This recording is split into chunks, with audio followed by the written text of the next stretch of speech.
Hello guys, welcome back to my channel. সেদিন ছিল ধর্মরাজ পুজো। তো দেখো, ধর্মরাজ পুজোর দিনকে কিন্তু ছিল শনিবার। তো শনিবারে দেখো, ধর্মরাজ পুজোর দিনকে দেখো আমরা কী কী করলাম সবই কিন্তু তোমাদেরকে দেখাচ্ছি।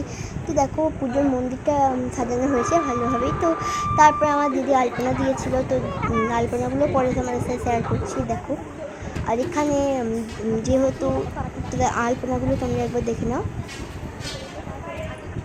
দেখলে তো দেখো, আমার আর একটা বান্ধবী কিন্তু চলে এলো, গার্গী। তো গার্গী কিন্তু ভিডিওতে চলে এলো। তো তারপরে আমি দেখাচ্ছি তোমাদেরকে যে মেঘটা সেদিনকে অনেকটাই মেঘ করেছিল, তারপর আবার রোদ উঠে গিয়েছিল। আর এদিকে দেখো, মনামি কত সুন্দর বসে রয়েছে দিদির কোলে। তার সঙ্গে কিন্তু চারিদিকে যে আওয়াজ হচ্ছে তোমরা কিন্তু বুঝতেই পারবে যে কতটা তারপরে কিন্তু আমরা খেয়ে নিচ্ছি লেমন টি। দেখো, আমরা কিন্তু লেমন টিটা খেয়ে নিচ্ছিলাম। তারপরে আমার এই রিয়াকশানটা দেখে কিন্তু তোমরা বুঝতে পেরেছো আমি কিন্তু ভিডিও করতে চেয়েছিলাম, মানে ভিডিওটা কন্টিনিউ। তো তারপর আমি দেখো তোমাদের সাথে কিন্তু আবার কন্টিনিউটা করছি। তো দেখো, এমনি আমাদের কিন্তু হয় ডিমগুলো প্রত্যেক বছরই। আর আমি তোমাদেরকে দেখাচ্ছি, তো এখানে কিন্তু বলি, হয়তো বলিটা দেখাচ্ছিলাম না। তো দেখো, দিদি এদিকে মানে পুজোর ওখানটা দেখাচ্ছে। বাই।